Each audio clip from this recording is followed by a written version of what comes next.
Last week, we talked all about how to get your first 20 beta testers even if you have no audience.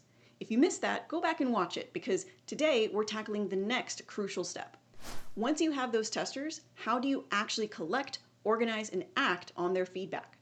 This is where many founders get overwhelmed, drowning in emails and scattered notes. But it doesn't have to be complicated. So in this video, I'm going to show you the simplest way to set up a powerful feedback system using entirely no-code tools. We'll cover everything from the feedback form itself to a streamlined way to manage it all. Let's get started. The first piece of our feedback puzzle is the form itself. This is where your users will submit their thoughts, bugs, and feature requests. And the good news is you don't need any complex coding to create a professional looking and effective form. You can use a free tool like Google Forms or Typeform, and I'm going to demonstrate with Google Forms as it's universally accessible. And let's say that we're building an application called Power Inventory to help manage inventory in warehouses. Okay, so here we are in Google Forms. It's incredibly straightforward. We're going to start with a new blank form. First, you want to give it a clear title. So I'm going to call this Beta Feedback for Power Inventory. Now, what questions should you ask on this form? This is crucial. You want to avoid vague questions like, did you like it? Or is it good? These give you very little actionable information. So instead, you want to focus on specific experiences. Here are some of the questions that I'm going to include in my form.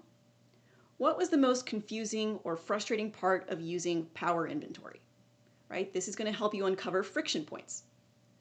What problems did you hope Power Inventory would solve for you? And did it succeed? Okay, this is going to get at your core value proposition. If you could add one new feature, what would it be and why? This is going to help you directly solicit feature ideas. And the key here is once you start to see a pattern in the ideas that are coming back to you from your beta testers, you can pick up on what is really most needed and what might just be personal preference. On a scale of 1 to 10, how likely are you to recommend Power Inventory to a friend or colleague? So this is essentially your net promoter score. It's a great overall health check. And then you can include a space for any other comments or suggestions. You always want to leave an open text box for anything that you might have missed or any specific experiences that your beta testers are going through. Make sure most of these are set up as paragraphs or long text questions so that users can really elaborate.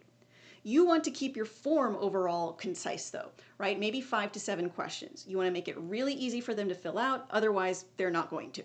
Once your form is set up, you can now share the link with your beta testers.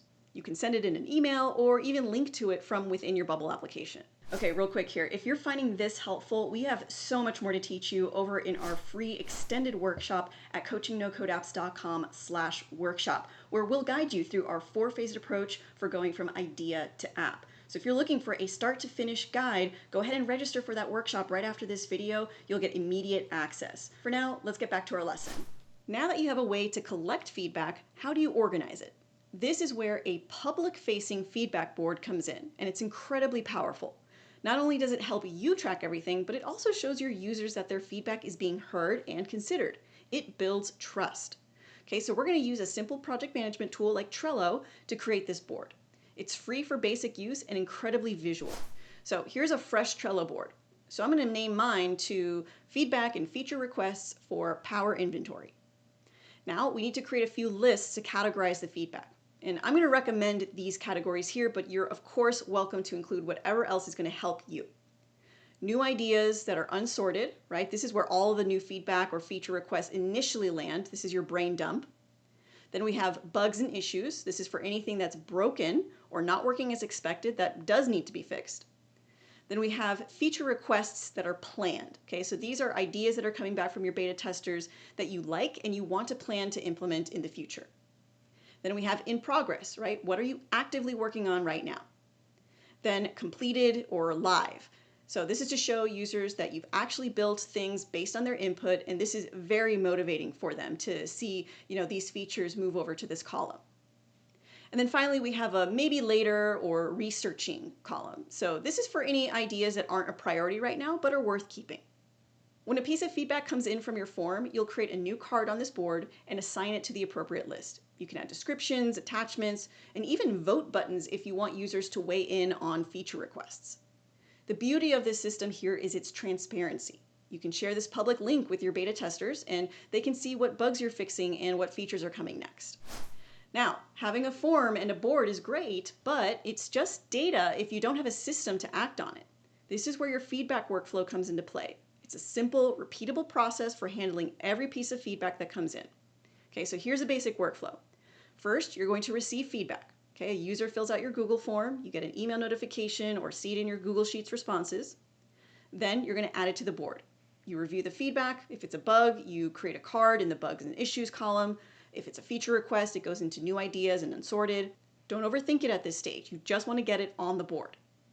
Then you're going to prioritize and discuss. Okay, so set aside 30 minutes once a week to review your new ideas and unsorted items, as well as your bugs list. You want to go over this with your team, even if your team is just you, to see what's most urgent or impactful. Move the important feature requests to feature requests planned, and assign critical bugs to in progress. Next, you're going to take action. You want to start working on the items that are in progress. This could mean fixing a bug, designing a new feature, or researching an idea. And then finally, you're going to update and communicate. Once a bug is fixed or a feature is live, move the Trello card to the completed and live column. If you can, reach out to the specific user who submitted that feedback and let them know. This builds incredible loyalty. This simple loop of collect, organize, prioritize, act, and update ensures that no valuable feedback falls through the cracks and that your beta testers feel valued and heard. So there you have it, a complete no-code system for collecting and managing app feedback. You've got your form for structured input, your board for transparent organization, and a clear workflow to turn ideas into actions. Implementing this system is all about making your app better, as well as building a community of loyal users who feel invested in your success. Start simple, iterate, and watch how much more effective your beta testing becomes. All right, I hope that was helpful. And if it was, don't forget to register for that free extended training over at coachingnocodeapps.com/workshop. You'll get immediate access as soon as you register. And the link for that is in the description below. Okay, happy building.